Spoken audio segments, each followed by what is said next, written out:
Thanks, Chuck. That was great. I guess we're going to go with Bryan Connor next. He's going to talk about P4P, explain it a little bit better, and some of the ins and outs of that. With his whiteboard. Look at that. We're moving up in the world.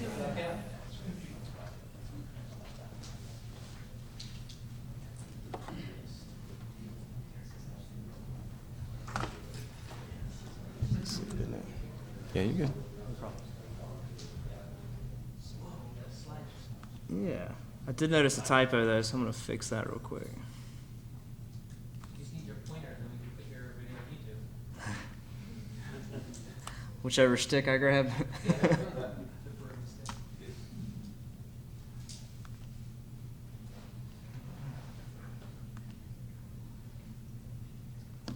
All right, hello Augusta Nation. It's good to see your faces when I say that now. Usually I'm in my vehicle and driving pretty erratically. So, out of everybody in the room, who all is using Pay for Performance? Awesome. It is, I mean, I don't have to tell y'all or sell it to you, but the ones that haven't transferred over yet, it is the thing that made my business successful.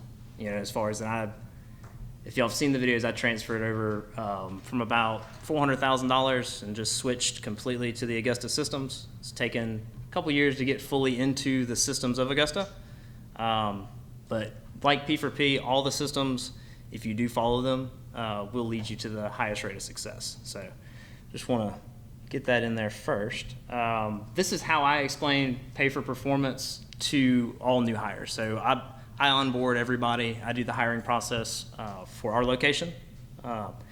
And so just like Chuck said, I sell them on our strength, which I believe is Pay for Performance. And so I make sure, I go through the questionnaire that I print out and do the hiring procedure of the questions. But I spend the most amount of time on selling our strength, which is Pay for Performance. So my goal is to make sure each one of those candidates, even if they don't end up coming aboard, they know what Pay for Performance is. So I start with just a keyword definition with them, and I'm using a whiteboard. And so I don't know if they enjoy that or not, but they get a visual. It's probably an oddity for their interview process, but I just say, all right, base pay for us, it's $16 an hour, and I think it varies. Is there anybody less than 16 right now with base pay? Where are you at? If I had employees, it would be 15 just due to Houston. We don't have really the largest pay rate, I guess, in our area. Yeah. I think 15 is pretty fair. Okay. Yeah. So we're all kind of close based upon the region in which we live. Like, was it 15 to 20? Anybody higher than 20? There's one of the guys in Washington. Okay. So I tell them the base pay, and I make sure this is explained extremely clear. I say, just like a regular job, an hourly job that you're used to, you get paid $16 an hour. You will never get paid less than this. So I make that first, because I think a lot of times when you tell them it's performance-based pay, you get a percentage of revenue, they kind of think it's a scam at first. And so I let them know, like, all right, $16 an hour is what you're guaranteed, but most of my guys make much more. And then I say we pay by percentage of revenue that you earn each day, and we track it. And I say that's called Pay for Performance. And then I write out, what we charge the customer, which is our labor revenue. And I say each customer, we charge $75 an hour, and the team gets, we do a differential. So 33%, I usually do my examples on the lowest part, just so, I'm not trying to overinflate depending on when I hire them. So we do 33% of labor revenue September through May here or in Augusta, Georgia, and then our differential is for the heat. So June, July, and August, they get 40%. And so I say the production rate, which for 33% is $24.75, and for the 40% months, it's $30. And so I explain, because most guys when they come in, they talk about how many, they'll specifically ask, how many yards do y'all do a day? I'm like, I don't know. I could count them up. I was like, but that's not how you need to think about it. I was like, each job has a budgeted amount of time, and that's how you get paid. So I teach them from day one. Like I'll show them a service autopilot, just a day sheet, and totals it up at the bottom. I say that's how you can find out your pay each day. I said, so budgeted hours is how we talk about how many yards you do, and then I go from there with the definitions. I ask them if they understand that. and then I go straight into an example. Does anybody have any questions about it? Is that all very basic? Y'all all understand all that as far as that is concerned? Bryan, did you move your from 35%? Yeah, so I was at 36%. I wanted to have an even because I didn't like the differential idea last year. And we ran it, and it was fine. But we ran into the issues of June, July, and August. And some of it was we didn't hire enough. So it was an overburden on my team during the hottest months of the year. But also, even now, our best guys, they move slower when it's hotter. I mean, it's understandable. It's definitely an element. So, yeah, last year I did 36, and this year I did the differential. Yep. And they love it. Because they can decide, like, okay, I'm going to do 6 budgeted hours today and still make $180. Whereas before they would have to do 8 budgeted hours. So then I go into this example. I usually like to use my whiteboard, so if you see me moving over there, it's just because that's how I feel comfortable. But don't really need to. We got it up here. I put it on the left. I do a line in the middle. I say base pay, $16 an hour, and I say we're going to use a 40-hour work week example. Right. And Yeah, we want you to do it. okay, cool, We're a new applicant. awesome. Well, that makes me happy. We want you to be comfortable. Be comfortable in there. Just gotta speak it. Hey, 'cause I don't have a microphone. All right. We can speak loud.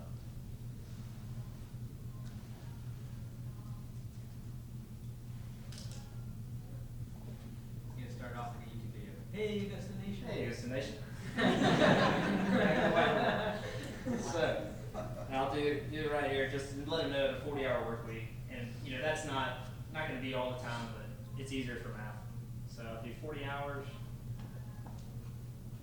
at $16 per hour, and then the same 40 hours. And I usually use 75% efficiency, just because that's pretty average. You got guys that do well over that. And that's kind of like the baseline that will keep somebody at. So we say, okay, in this example, working hourly, you're going to make $640, guaranteed. Never going to make less than that. And that helps them, be comfortable, because most of, in our area, and I suggest this too, have your base pay be more competitive than all your competitors by like $2 if you can, because that's what attracts them first. And then I show them this example, and I say, all right, you're going to complete 30 budgeted hours in 40 hours. And then that math runs out to $42.50.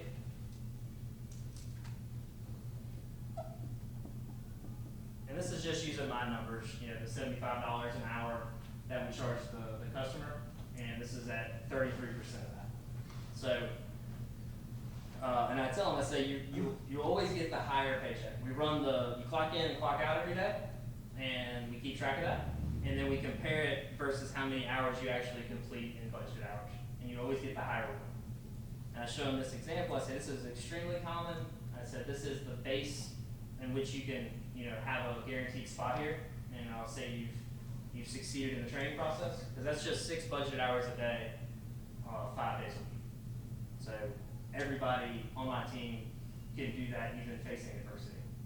So we got that, and then I give them the delta. I had to work that word in there for Mike, because it's a cooler word than difference. So it's a plus $102.50. And so I say, which would you rather make? Because where I'm at, the average is $10 to $12, and some companies are starting to do $15, $16. And I've never had a problem with them being able to understand that basic part of it. Has anybody here raise your hand if you've had problems and have a general problem that most people don't understand this part of it? Or do you find that most people understand the mathematics of it? They say they do. Right. So I feel most of them, they say they do. And I find most of them can definitely understand the math of it. And then I kind of just secure them with letting them know, like, we're going to run the numbers. You can ask any questions you want.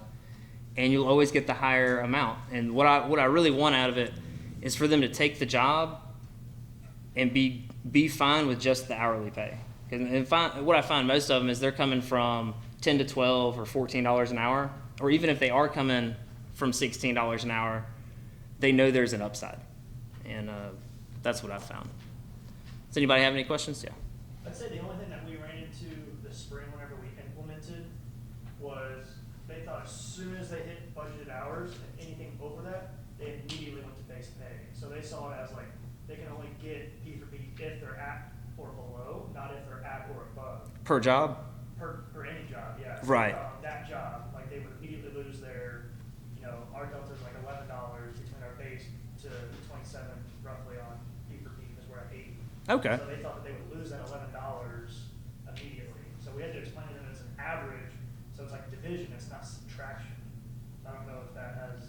Yeah, they sometimes we'll get like they'll say, hey, I didn't make a P4P on that job, but we've had a couple questions like that, and some people did get concerned about that. And I think one of the biggest gripes or issues is they'll get upset about one job that they went over on, and I'll get that's coming, but we'll be in there. How I explain that is, hey, I went over on this job. I'm like, yeah, that's going to happen. There's several reasons that could happen. I was like, I'm the estimator. I make mistakes. I was like, every estimator is going to make mistakes. I said, but for the entire week, or even you could take that whole day, and I'll even go and show them how much they beat the jobs by. Like, say they do, 10 jobs in a day, and they're talking about the one they went 15 minutes over on. I said, well, you still, for all these jobs that you went and you beat the budgeted hours, to accept this system, to accept the upside, you have to be okay with some of the downside, and just know that, in the end, you're always going to end up on top most of the time. So, yeah, you might have base pay occasionally, but as long as they make P4P more than they make base pay substantially, it's going to be okay. Well, we had to do whiteboard training that next morning because they were all kind of salty about it. And basically, I had to do the math where it was like you have to spend 66% more time on the job to immediately hit base pay. So if it's a 10-hour job, you have to spend like 16.6 hours to lose all. Oh yeah, for that specific job. All of your P4P. So, but once I explained that, they were like, "Oh, I've got plenty of time." Yeah. On the job. And there's plenty of buffer. All right. And so we got the common questions and concerns, and the main thing. There's plenty more other ones, but these are the most common ones, is they ask, do we get paid for non-budgeted hour work? And there's several different forms of that. So, you got the yellow slip system, which we've been using consistently this year, and we've seen great improvement from that. So, the yellow slips, they have to go back and, re-line trim an area or re-mow an area, and that's the biggest one. They're like, well, why don't I get paid for that? And they'll ask, do I get paid for that? And it's a yes and no, because if for that week, that pay period, they made pay for performance, they didn't do base pay, then they did not get paid specifically for that. And in that instance, we just say, with this system, you accept the upside, you have to accept the downside as well, which is you've already been paid for this, and when we get a call back, we're in a service business. We have to make the customer extremely happy, and you missed it. You've already been paid for it. And so they typically understand that. They may not like it at the moment, but that's how we explain the yellow slips and why they don't get paid. And then we also tell them, like, hey, in the event that you had a really bad week, weather, truck breaking down, you not feeling good, and you had yellow slips and you made base pay, you did get paid for it because they're clocked in. So sometimes if they had a bad week, they actually did get paid for going back. Which we've had very, very few base pay situations this year. And then the other reason, or the other thing that they do, clean out their truck beds, make sure their trucks are clean, no trash, things like that. They ask, am I getting paid for that? And no, they're not. Everybody, I guess, has different stipulations of what they, is mandatory. We just, mainly the trucks and the trailers organized, is the only thing that they don't get paid for as far as directly added on. Like if we have a rain day and we need to do oil changes, we grab volunteers that will work diligently, that actually do that kind of work pretty well, and we'll say, hey, we'll give you 2 hours for this, and they'll go do it. And it's kind of a volunteer thing. So we don't have too much of an issue with, because we don't do a whole lot of our own maintenance or anything crazy. And then we have Jeremy developed this blade system, so they sharpen all the blades, and they get paid, and I should know exactly what it is, but I don't. They get paid per blade, and they just sign their name and how many blades they sharpen, and each person has a day that they have to sharpen 8 blades or something like that. So, and then I just explained about going over the budgeted hours when that happens. And as an estimator, man, that hurts the most when I do a project or I estimate something and it's hurting my guys, like that tears me up. But we have a WhatsApp group that's called Property Audits, and if they go to a mow, for instance, and especially now with the over-the-phone ones, which is great, but they might do an over-the-phone estimate, and the matrix is good, the square footage is good, but they've got a really weird gate, and we need an extra 15 minutes on it. And so what we tell them to do, if they find that happening, take a picture of the yard, or if there's a situation, send me the client name, and then Jeremy goes and investigates it, and sometimes Jeremy will send me back to a property.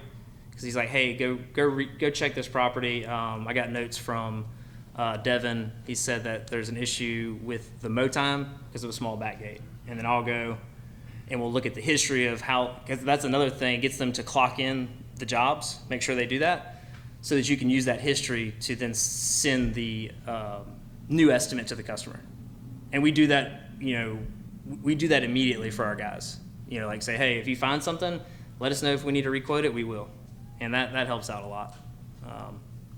The other reason to go over budgeted hours is, for instance, let's say Bailey went to do a bed weeding, and he's like, hey man, I've been doing this yard. I know that these weeds are not 2-week-old weeds. Like, this is terrible. I had to go over 30 whole minutes. We'll go in the history. We're kind of leery about it the first year of taking budgeted hours from the team that did not do the job properly and giving them to the person that had to correct it. But that comes with like making sure you're doing the systems and you have a certain level of organization, and also you're not overworking your guys. So it's kind of hard to do it when, like last year, we had guys working a ton of Saturdays, 55 hours. We didn't feel like it was right to do that kind of thing. So we would add budgeted hours last year, which was, hurt us. So, does anybody have any questions about that? Yeah. So like, I am trash at estimating leak cleanups. Like I am just garbage, like 25% completion on time type thing. Yeah. How bad? How do you explain that to the guy? Like when you're off and it's consistently, I got crushed in December on leak cleanups. Yeah. Like how do you tell, like, hey man, like, I'm sorry. Man, Like how would you justify that? I apologize. Yep. And then sometimes I go out there and like I'm just like, all right, man, we're gonna do this together. Sometimes, it's rare, Okay. and it's a slippery slope because then they can kind of expect, well, yeah, you did it for him and you were wrong with me. Yeah. It's And like, that's no. what I'm trying to avoid. Like, I think the same way as you. Like I'm gonna go help you. Yeah. But then everyone I miss, and I've never done leak cleanups like this, so I wanted to have to learn, obviously, but I don't have a system yet to fix it. Like For the leak? when they're that bad on just the leaks. That's just where I get crushed. Gotcha. Do But you I explain that to them? Like, do you do recurring? Is that like why you're having a problem, or is it a one-time job? man, just leaves are just tough. Like Yeah. pin oak leaves, I've never dealt with pin oaks. Like it's just all new to me on the pin oak leaves. We just have maple and stuff in Ohio, but Maybe with that service specifically. it's better now. Like in the early spring, I did much better. It just took some, but like I just didn't know how to justify it to them when it was that like. You just can't. There's no 10 hours, justification. it was taking 16. Just say I was wrong and I'm very sorry, and I'll learn from it. Yeah. Like, I mean, that's kind of what I did. I just didn't know if there was a way that you worded it to soften the blow. no, just like I was wrong, and hopefully I won't be wrong next time. Yeah, but you're 3 weeks booked out, so you're gonna have to deal with it. Good. Hey Chuck, I'm right there with you. I can't do leaf cleanup to save my life. You can landscape, no problem, but the lease, my guys just laugh at me. Yeah, I'm just. So I'll give you the advice my guys gave me. I've been one on lease because we do up the same thing. The pin-up lease, the small ones, it takes forever, the vacuums don't work. And I think I've been in for 6 hours, and my guy literally went and picked up one of his friends, and they were both there for 8 hours. Like bad, like not even close. And the advice they had for me was take what I thought it was gonna need and just quadruple it. There we go. Yeah, he told me, he said, if you think it's gonna take 6, just do 24, because you don't know what you're doing with it. Yeah. Yes. My husband has something to say. Tell him how you do it. A lot of times I just do it by the hour. I just tell the customer, especially if it's existing customers, I tell them it's $60 an hour or whatever you want to set it at. And if we spend 4 hours, it's $240 plus a dump fee. Does it mind brain? Yeah, that's a good idea. It totally changes. If you look at it on a dry day and it take 30 minutes, a week later, you got 2 days of rain, it takes an hour and a half. And so once you explain that to customers, they normally understand that. Yeah. And I'll just tell them we just do it by an hour because every job's different and it can change week to week. Have you run into issues where they're like, well, it Some. took you 8 hours, and I don't wanna pay $400, and I the have guy's a few- lazy. Yeah, I have a few, not as much with existing customers, but Okay. new customers, are leery of that because, Cause there are like guys in our company, like, in our area, like one company, they $285 an hour, there's another one that's like $195 per hour, and that's everything, start to finish, 2 guys. So that just makes me leery to leave it open-ended like that. I'm a systems and policy guy from all my years running policies, like, I don't like the open-endedness, like, there's no, You can give a range. Here it which is. Almost an hourly, like you can kind of. if I can't give a range. little bit inside of the That's range. so bad. It'll be between 1,000 and 4,000, like, that's how, that's bad. Don't you do that now with initial loans? You might do that right now. Ooh. So that's an open-ended thing too. Yeah, but I mean, there's a limit. Mhm. Like I've never come, like when people talk like, man, I got a $700 initial loan, I'm like, you're crazy. Like, I don't know how that takes that. You know what I mean? Like, I've never had one that's been that off, where like initial loans for us maybe double or triple at the absolute worst. It needs weed eated on a slope instead of mowed. But I just never ran into that base, so I don't know how to approach, because again, I hate initial loans. Like, I'll be the first to tell you they suck.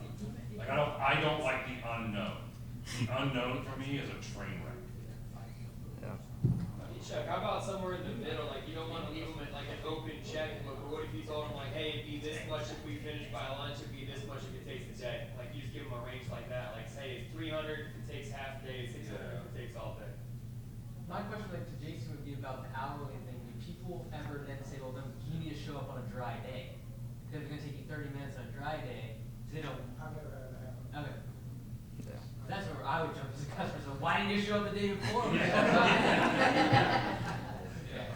Most of my customers, though, I have a good rapport with, and they know I'm not gonna cheat them. I've got the right equipment for the job, and normally, they cannot believe how quickly we get it done. We're not out there fiddling, we've got the right, you gotta make sure you've got the right equipment. We've got leaf piles, I can move huge piles of leaves. We've got a leaf back, we can suck them up the street. Most jobs don't take more than an hour and a half or 2 unless it's a huge job. Yeah. I think we need a separate talk for leaves, Yeah. probably. Need a keynote for a conference. Sorry, Ryan. No, you're good. I apologize. For people that don't deal with lead, like it's kind of interesting. It's all just about how you screw up an estimate and how you Yeah. fix it. Yeah, it's leaves are seemingly rough in certain parts of the country. Yeah. Back on that other one, how do you explain lunch breaks and how you treat that with P4P? I say that if you want to take a lunch break, that's up to you. We do get paid on efficiency, and nobody's getting paid directly for a lunch break. I know when we were hourly, I had a policy. We allowed, I think, 45 minutes or something, and it was paid.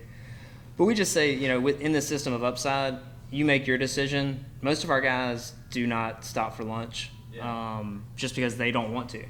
And when we do have to double up guys, like we got 3 mow trucks that we just don't have the resources, so they're doubled. And some of our guys, they're get on a solo route and then are with somebody, are like, hey man, we're not stopping for lunch, or they get upset when somebody does want to. Right. So I only had that one time where a guy kind of took it like you're not allowed to have lunch break, so I had to clarify that. But yeah, when there's 2 people, it is. they got to talk about it, I you gotta work guess. it out, but Yeah. Like, who's gonna eat today? I'd rather be with I'd rather be with someone that's not hangry, but if you need to eat, go for it. I bring my lunch everywhere, so it's just I recommend that they get them a little meal kit and just to bring it. And I say, hey man, you're gonna save more money doing it too, and calories. So, but also what Chuck was saying about overtime and workload.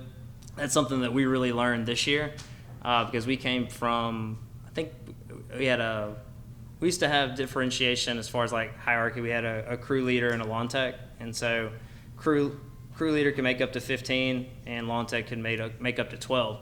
So how they made good money are those 60-hour work weeks.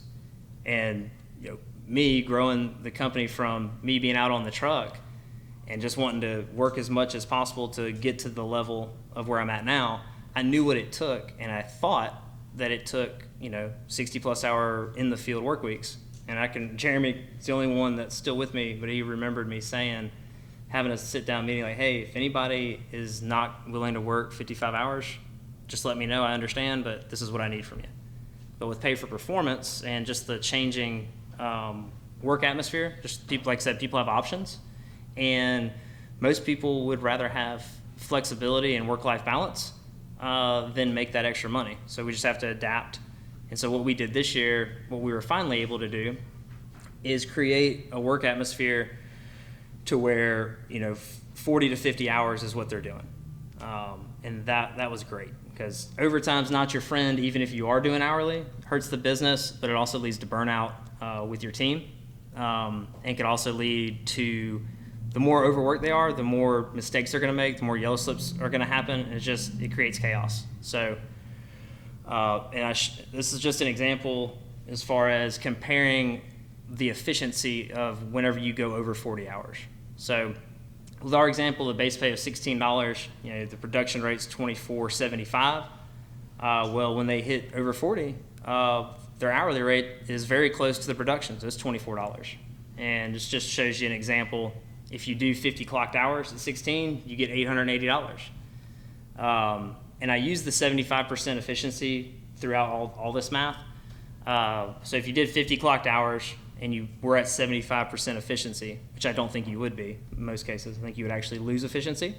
But with straight math, you would complete 37.5 budgeted hours. Your production would be 928. So the delta between base and P4P is only $48. Like, it would not be worth it. The incentive would dissipate very quickly. I'm like, well, why does it even matter? But the same 40 hours, if you clock 40 hours, that's $640. And in that 75% efficiency rating, you completed 30 budgeted hours, and you had a delta of $102.50. You made less money, but we're finding that the money, just for the money, is not working anymore. So they would much rather only work 40 hours, have their weekends to themselves, and be very happy with the $742.50. Which this example, I just used 6 budgeted hours a day for 5 days, and we have the top half of our team completes 40 budgeted hours a week. So they're making $1,000 in a week. I just use this because I want to do examples based upon the average, below average team member. Yes. One of the hardest questions I've ever had to face when it comes to P4P is your highest performers that are making good performance dollars, and then you force them to work overtime because people call out stuff. It actually does hurt them. Oh yeah. And so that was one of the toughest things for me to respond back to. And that essentially just comes back to, like, I don't want you to have overtime, and you don't either underneath P4P, and we're on the same page here. Yeah. That's the only way I could just be able to empathize with them and be like, look, I want to fix this as soon as I can. Yep. All right. Guarantee the P4P, and if it's overtime, give them straight $16 an hour that next day. You don't pay overtime, and if he keeps his what he thought he earned, I get a lecture on helping the company as a team member. I still get paid at least days, but I keep all my P4P. Yeah. And then you get out of the slump, you get out of that tough day. Well, but that goes back to, like, if you're gonna accept P4P as the good, then you gotta take the bad. Yep. And I'm gonna get out of the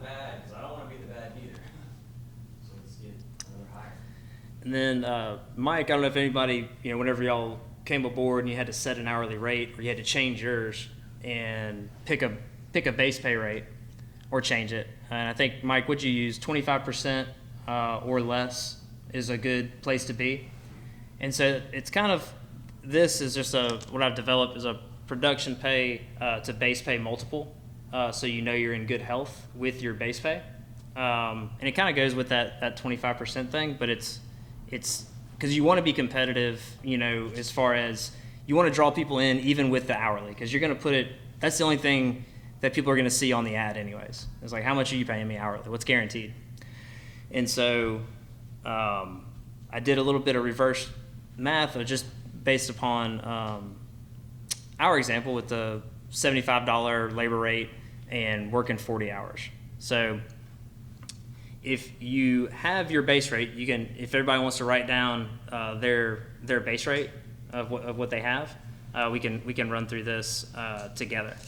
So let me make sure I'm doing this right. All right, so I found that you really want to be,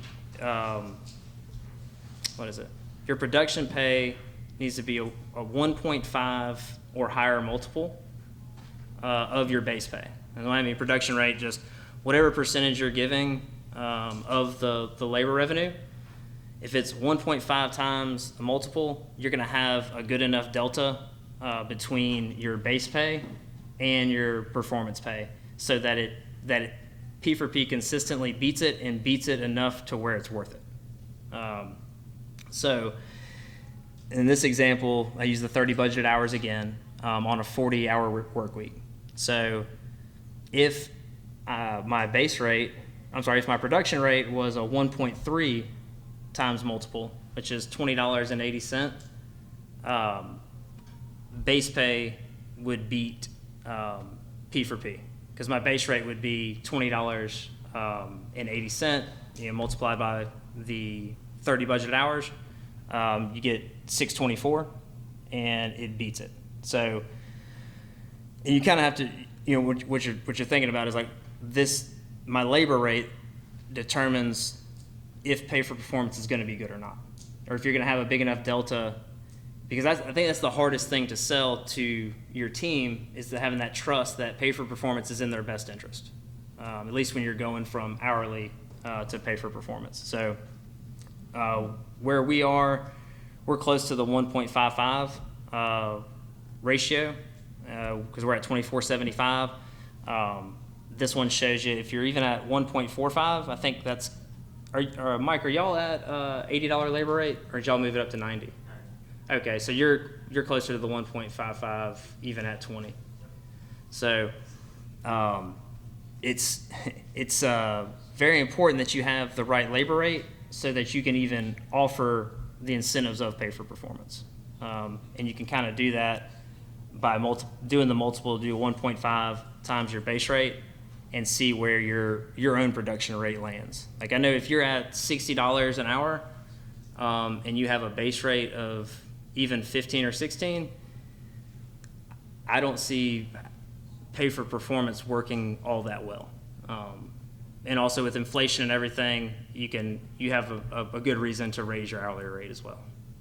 So does anybody that's lower, say closer to $60 or $70 have a difficulty, or your guys meeting or beating base pay? Yeah, I also have a problem with competition, and they'll come in and they'll mow a yard 4 times a month, 5 times a month for $60 a month. $15 a mow? Yeah, 15 a week. Yeah. Wow. Yeah, so I mean, Are you in Florida? yeah, that's where the problem comes in there. It's like, my base pay is already, 2 times, or I should say my production pay. Gotcha. Labor rate is like 2-3 times. Even the bigger companies. Where are you at, 60? Yeah. Okay. Which it does make it difficult. It does. But I try to make up for that when estimating on the budgeted hours piece. But even that's like a fine line. I did one for 30, which would be half a budgeted hour, and the lady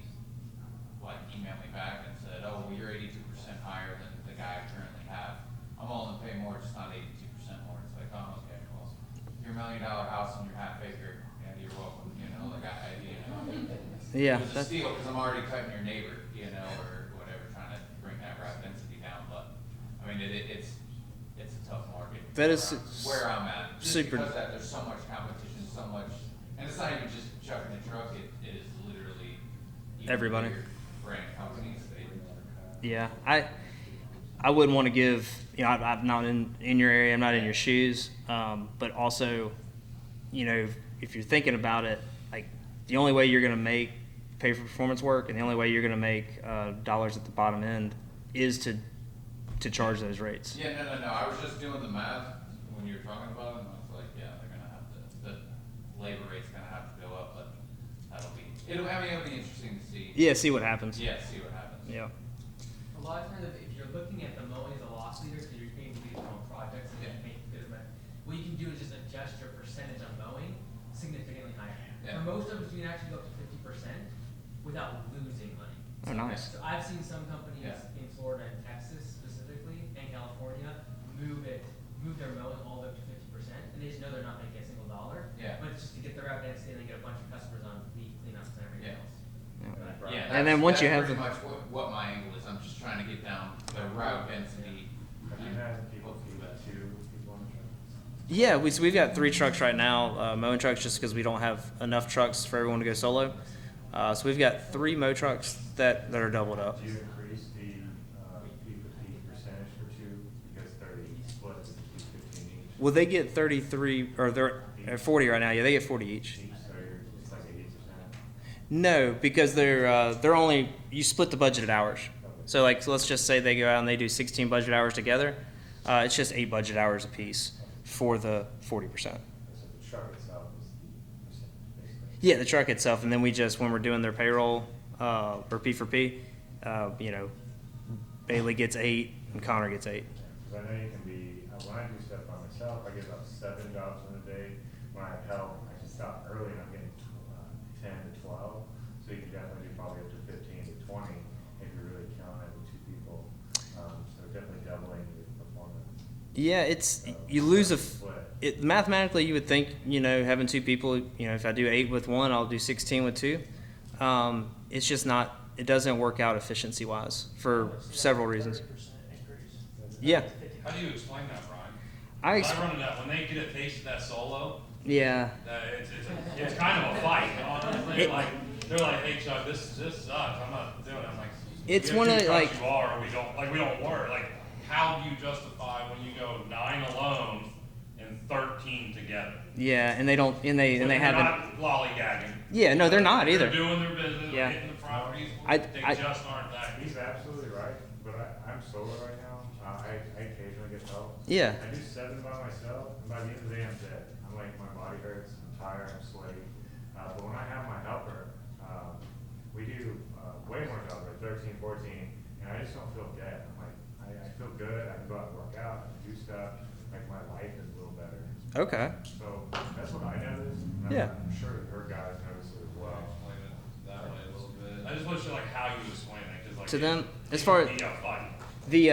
you know, them being upset about it, and it's one of those things, like, this has happened for, you know, I've been working on this for years, so I've finally gotten to a place where culture matters a lot, and the leadership capital that I've been able to acquire helps out a lot of things. And I know, like, most people in this room are like, all right, well, that'd be nice, but I'm trying to build it right now. And, you know, if you're doing the best that you absolutely can, you have the best interest in the company in mind, the best interest of your team, and you say, hey, I know, like, for this specific example, we tell our guys, hey, every year we're going to get more solo routes.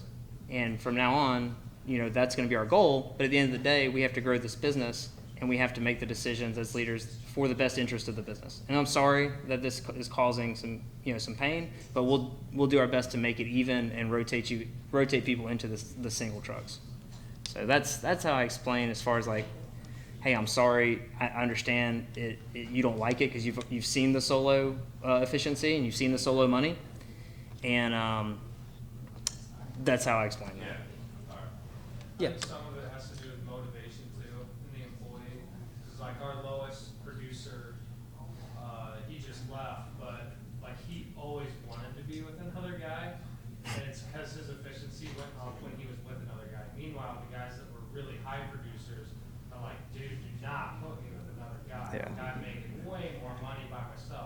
Yeah. So I think some of it is the employee themselves, like, do they work better? Like, is it more motivation to have somebody there that they can talk to? But what I've found is your lower performers want to be with somebody else. Oh yeah, because they want someone to tote their weight. Exactly. That's exactly what it comes down to. To what you were saying, Chuck, though, because I'm totally set up for solo.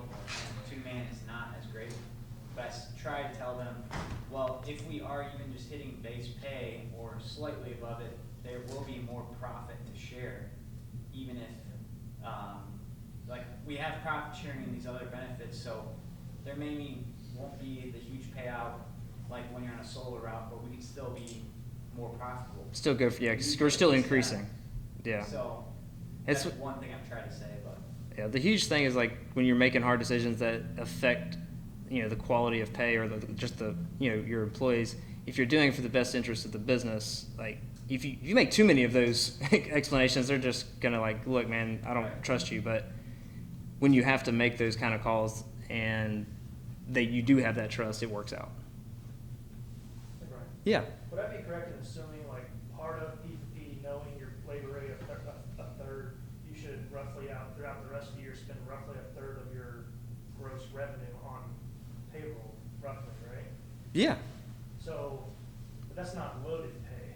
You still got taxes on top of that too, right? So you're really spending 40 to 45%. Yeah, but it just depends because if you've got materials and dump fees and all of that, you'll see that because that's not in the labor percent. Nobody's getting a percentage of that.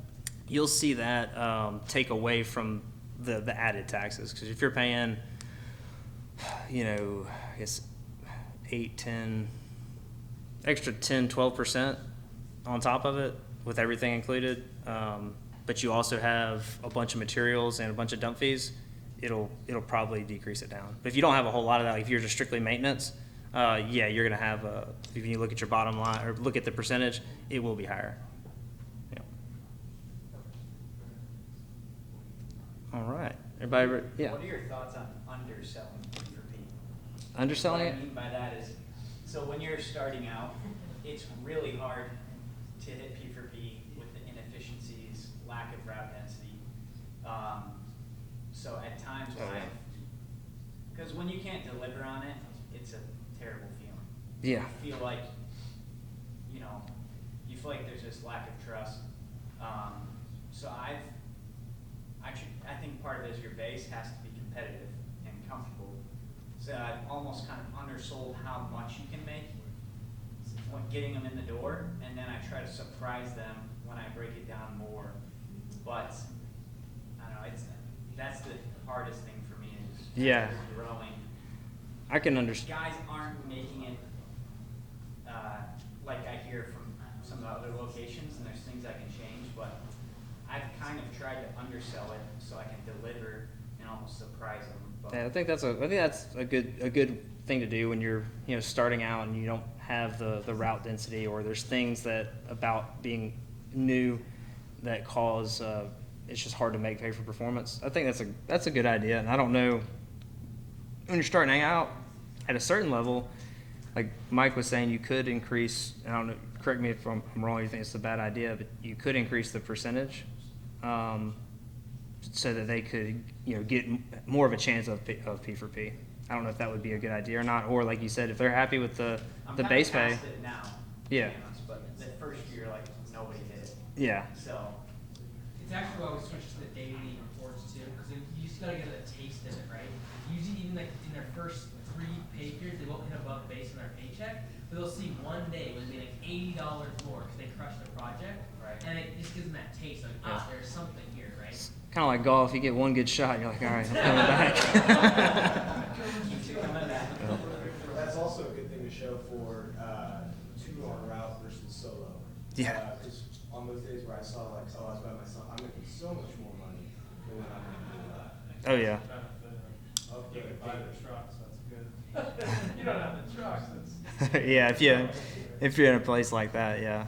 Because I mean, we'd love to buy 3 more trucks, but But you find that like this really leads to the idea of door hangers for marketing, because just the answer is almost density. yeah, it's just windshield time. We need to trade the windshield time for billable hours. Yeah, that makes a big difference So too. we can go two-man crews, right? I mean, we have a mulching mower, and that mower really needs to be running all day, not half the day. So it's an allocation of resources question, so. Yeah, route density is absolutely huge because like we have some routes that's why we're going to get rid of we're going to get some of our routes just too far outside of our density because the poor guys at the end of the week we'll give them it's Hepzibah. It doesn't mean anything to y'all, but it's like way out there. There's no reason for us to be doing that route, and they'll have to go do it. And just the drive time alone is 30 minutes there and back, so an hour. I found that it's difficult. They start becoming stingy. I'm like, welcome to the party, man. This business is losing too. Well, I don't know if that's going to get the morale going. It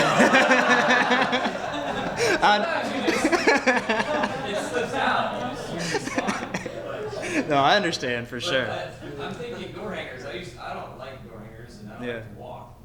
I actually. I'm thinking that's the answer almost because it's so cheap and it's really gonna pay its dividends. Yeah, we do or I don't get. I tell them they can, but that's just that's too much on them. I do it as an estimator. Every door I go to, I'll do like all the way around. Kevin does it too. He's got 5. He brought him to dinner I like them. last night. Gives me cardio because I don't do it.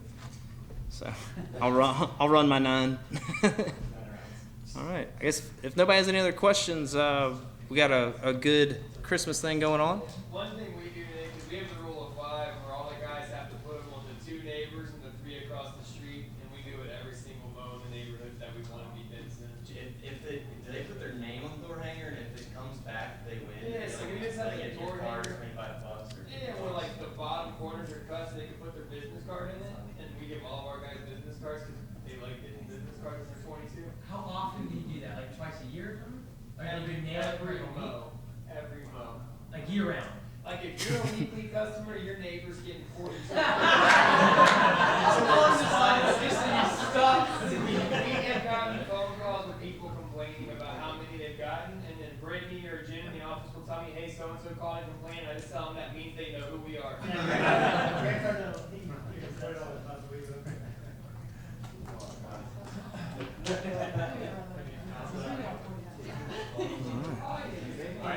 Cool. All right, thank you. Oh yeah, appreciate it, y'all.